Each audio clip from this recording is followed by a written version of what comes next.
Tavren Strike, Cyborg Guardian Operative, a Cyborg Guardian Extra.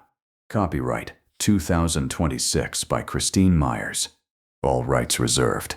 No part of this book may be reproduced, scanned, or distributed in any printed or electronic form without permission, except for brief quotations used in reviews, articles, or academic references.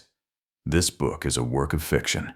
Names, characters, places, and events are either the product of the author's imagination or are used fictitiously. Any resemblance to actual persons, living or dead, events or locales, is purely coincidental. This story features consensual romantic relationships between adult human characters in a fictional sci-fi setting. Nola Brent has spent a decade holding her settlement together with salvaged wire, sheer stubbornness, and no help from anyone. 40 survivors depend on her, and she's never had the luxury of depending on anyone in return. Then a cyborg soldier walks through her gate, looks at her like she's the only thing left in the world worth finding, and says 4 words that upend her life. "You are my genetic mate." Tavren Strike was engineered for one purpose: to survive, to fight, and to find the one woman his makers promised would be his. He didn't expect her to be armed, exhausted, running out of time, and utterly unimpressed by his claim. He didn't expect to want to earn her instead of simply keeping her. But an old enemy is closing in on the settlement. A traitor hides among her people, and Nola has less than a day to decide whether to trust a stranger with everything she's built: her home, her people, and a bond that will change her forever. Some men are born. Tavren was made, and everything he was made for led him straight to her. Chapter 1. Nola. The irrigation controller failed before breakfast, spraying water across the western greenhouse and flooding 2 rows of young vegetable plants before anyone could shut down the main line. By the time I got there, Orrin Pike was trying to force the manual valve closed. He was a strong man despite being past 60, and whenever something mechanical refused to move, his first solution was to push harder. "Stop before you break it," I told him. "It's already broken." "The controller is broken. The valve is stuck. Those are 2 separate problems." Orrin released the wheel and stepped back with a disgusted grunt. Water continued to roar through the damaged lines, splashing against the greenhouse wall and running in muddy streams between the growing beds. We couldn't afford to lose it. The upper storage tank supplied 3 residential buildings as well as the western greenhouse. We could refill it from the main well, but the transfer pump was already running at less than half capacity. Everything at the old agricultural research station was wearing out. The equipment had been built before the war, when replacement parts could be ordered and delivered within days. No one had expected people to keep the systems running for decades with salvaged wiring and components stripped from abandoned farms. I crouched beside the open controller box and studied the corroded contacts. I had repaired it twice during the past year. Moisture had worked past the seal again. "How long before the tank is empty?" I asked. Half an hour, maybe less. "Go inside and close the secondary valves. Take Jessa and 2 others. I'll bypass the controller." Orrin frowned down at me. "You said the last one shocked you." My hand went numb. It came back. "That doesn't mean you should do it again." "We don't have another controller." That ended the argument because he knew I was right. Orrin headed into the greenhouse while I took a screwdriver and a short length of copper wire from the tool roll I carried on my belt. I had learned through years of necessity how to repair irrigation pumps, solar relays, water purifiers, and almost anything else that broke. People called me the settlement leader, but most days the job seemed to involve fixing whatever had failed most recently and making decisions no one else wanted to make. 40 people lived at the station now. The first families had taken shelter there after the infrastructure collapse. My parents had been among them. The greenhouses, seed vaults, and deep well made survival possible when people in the nearby towns were starving. More survivors arrived over the years. Some brought useful skills, others brought children or elderly relatives who needed help. I had never wanted to turn away decent people simply because they had little to offer when they arrived. That was how 40 lives had become my responsibility. I was reaching for the first wire when Mirabelle called from outside. "Nola!" I stood so quickly that I struck my shoulder against the controller housing. Mira was running toward me from the north gate, holding her hat on her head with one hand. She was supposed to be watching the road. She wouldn't have abandoned her post over a minor problem. What happened? I demanded. Someone is coming. How many? One. That made me pause. Traveling alone was dangerous. A lone person on the road was either desperate, foolish, or confident no one could harm him. Is he armed? He has a rifle and something at his hip. I couldn't tell what kind of weapon. Mira caught her breath. He's huge. That isn't especially useful. You'll understand when you see him. I glanced toward the greenhouse. Oren and the others were closing the valves.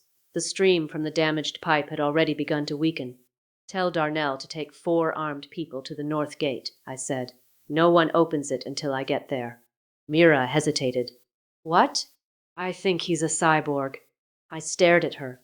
None of us had much experience with cyborgs. A Guardian team had passed through the previous year and traded several comm tablets for food and seed, but they stayed only one night. Stories about them varied depending on who told them. Some said the enhanced soldiers were restoring order throughout the Western territories. Others believed they intended to take control of every settlement and rule ordinary humans. I didn't put much faith in rumors. Still, a cyborg arriving alone at our gate could change everything. We needed help. 2 northern farms had missed their scheduled trading days. Someone had cut the outer fence 3 nights earlier, and the watch had found footprints near the eastern tree line. We had 15 rifles, but only 5 people with real combat experience. A cyborg could protect us from almost anything. He could also decide that our water, greenhouses, and seed vaults were too valuable to remain under local control. Go, I told Mira. I closed the irrigation housing without finishing the repair and crossed the settlement at a fast walk. The agricultural station covered nearly 12 acres inside its reinforced fence. 3 long greenhouses stood to the west. The old dormitories had been converted into family housing, while the former dining hall served as the communal kitchen. Children carried feed to the chickens while several adults loaded baskets of early vegetables onto a wagon. Smoke rose from the bakery chimney, carrying the scent of fresh bread. I had spent most of my adult life keeping this place functioning. Whatever the stranger wanted, I wouldn't let him take it away from us. Darnell Voss and 4 members of the watch were already waiting when I reached the gate. 2 stood on the raised platform, while the others remained behind the reinforced barrier. The stranger was still several hundred yards away. Mira had not exaggerated his size. He was well over 6 feet tall and broad through the shoulders. A rifle rested across his back, and he carried a pack that would have weighed down an ordinary traveler. He walked steadily along the ruined road without showing any sign of fatigue. He knows we're watching him, Darnell said. How can you tell? He looked straight at this platform from half a mile away. I took the binoculars from him. The stranger had short, dark hair and a hard, masculine face. He appeared to be around 40, but cyborgs aged so slowly that his looks revealed little. His clothing was dusty from travel, but in good condition. When he turned his head, sunlight reflected from a thin metallic implant at his temple. Definitely a cyborg. I lowered the binoculars. Keep the gate closed. I'll speak to him from here. The stranger stopped about 30 feet from the barrier and looked up at me. His eyes were an unusual clear gray, almost silver in the morning light. For a moment I felt as though he could see through my clothing and skin and read everything I was trying to conceal. I disliked the sensation. This is private territory, I called. Identify yourself. Tavren Strike. His voice was deep and carried easily without him raising it. That gives me your name. It doesn't tell me why you're here. I am a field operative attached to the Cyborg Guardian network. The people around me shifted and murmured.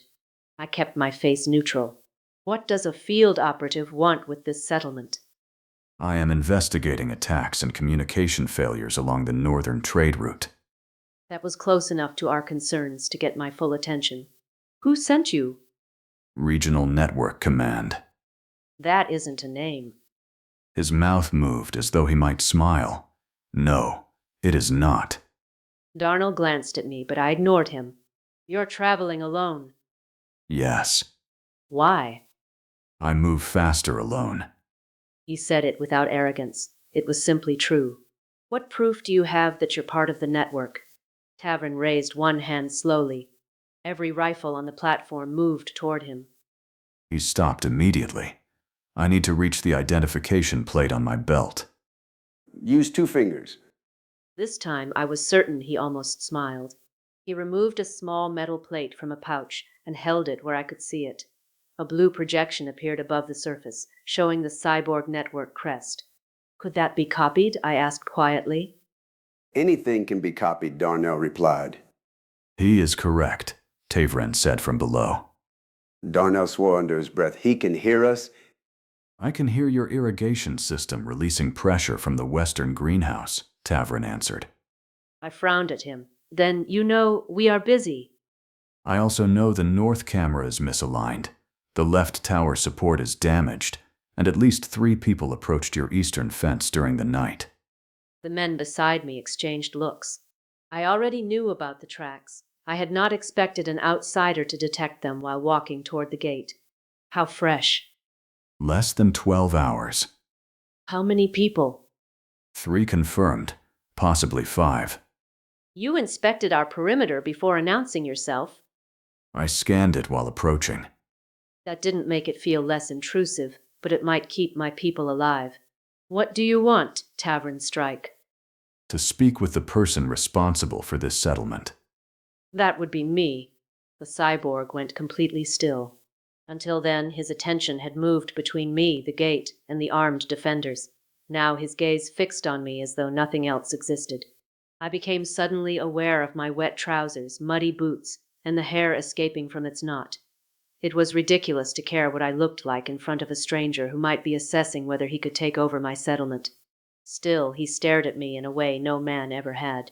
Tavren? I asked. His eyes seemed to brighten. A faint silver shimmer crossed them and disappeared. He took 1 step toward the gate. The watchmen immediately raised their weapons. Tavren stopped but kept looking at me. What is your name? He asked. I had identified myself as the settlement leader but hadn't given him my name. I should not have felt compelled to answer. Nola Brent. Nola. He spoke my name softly, almost reverently. Something in his expression changed. The hard field operative looked stunned and happier than any man I had ever seen. I gripped the railing. What is wrong? Nothing is wrong. His answer carried an emotion I couldn't identify. Then his expression settled into absolute certainty. You are my genetic mate.